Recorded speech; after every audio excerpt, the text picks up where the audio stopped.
नमस्कार दोस्तों, जैसा कि हम लोगों ने कल पढ़ा था एनसीईआरटी क्लास 6 साइंस चैप्टर 1, ठीक उसी प्रकार से आज पढ़ेंगे एनसीईआरटी क्लास 6 साइंस चैप्टर 2 वस्तुओं के समूह बनाना, जिसमें हमारा पहला पॉइंट आता है हमारे चारों ओर की वस्तुएं एक अथवा एक से अधिक पदार्थ से मिलकर बनी होती हैं।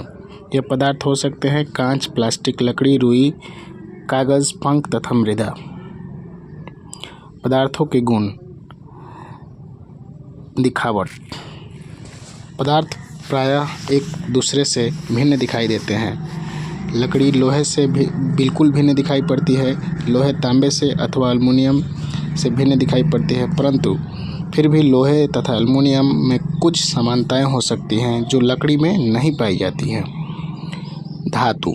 वे पदार्थ जब हम उसे काटे या खरोचे उसमें से चमक निकले या दिखाई दे तो ऐसे पदार्थ को हम धातु कहते हैं। यहाँ पे मिस्टेक हो गया है, दाता लिखा गया है, इसको आप धातु समझेंगे। उदाहरण के लिए लोहा, तांबा, एल्युमिनियम तथा सोना, इन पदार्थों को अगर काटा जाता है तो इनमें से चमक निकलती है। कुछ पदार्थ अपना चमक खो देती हैं और द्युतिहीन दिखाई देने लगती हैं।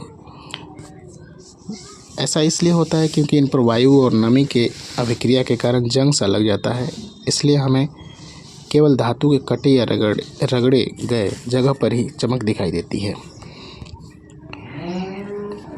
कठोरता। वे पदार्थ जिन्हें आसानी से संपीड़ित नहीं किया जा सकता है, यानी कोई पदार्थ अगर सीधा है उसको हम संपीड़ित नहीं कर सकते हैं या करने में कठिनाई होता है, बहुत ज़्यादा मेहनत लगाना पड़ता है, तो ऐसे पदार्थ को हम कठोर पदार्थ कहते हैं। इसके बाद आता है कोमल। वे पदार्थ जिन्हें आसानी से संपीड़ित किया जा सकता है। अगर कोई पदार्थ है और उसे हम चाहें तो आसानी से मोड़ सकते हैं। अगर सीधा है, अगर इस तरह से है, उसको मोड़ने में हम बहुत आसानी से मोड़ सकते हैं, तो इस तरह के पदार्थ को कोमल कहते हैं। जैसे कि रुई या स्पंज कोमल होता है जबकि लकड़ी कठोर होती है।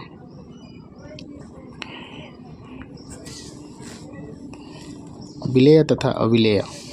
विलेय यानी कि जो पदार्थ पानी में पूरी तरह से घुल जाते हैं उसे विलेय पदार्थ कहते हैं, और जो पदार्थ पानी में पूरी तरह से नहीं घुलते हैं या काफ़ी मेहनत करने पर भी, उसको हिलाने पर भी नहीं घुलते हैं, उसे अविलेय पदार्थ कहेंगे।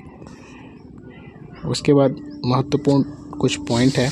कुछ द्रव जल में पूर्णतः मिश्रित हो जाते हैं।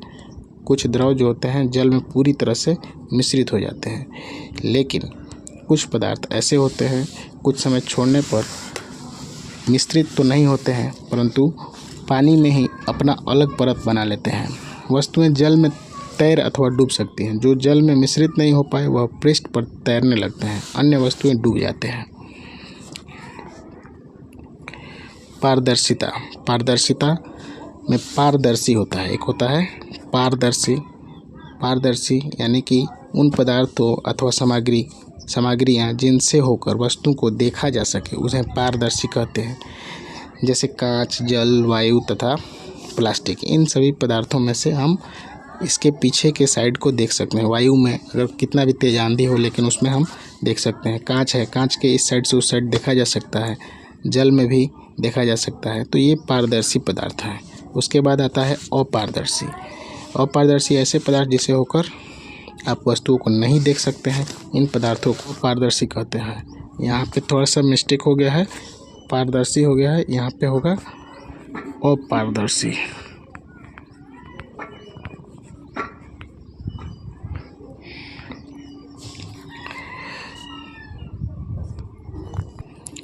जैसे लकड़ी, गत्ता तथा धातु।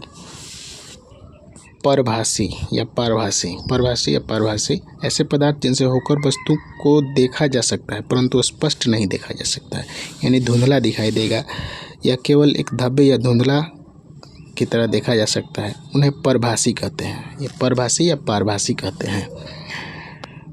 ठीक इसी प्रकार से अब अगला पॉइंट है, अगला आ गया सारांश। इस चैप्टर 2 का बस इतना ही जानना है पदार्थ के बारे में, और इसका सारांश है हमारे चारों ओर की वस्तुएं अनेक प्रकार के पदार्थ से बनी होती हैं।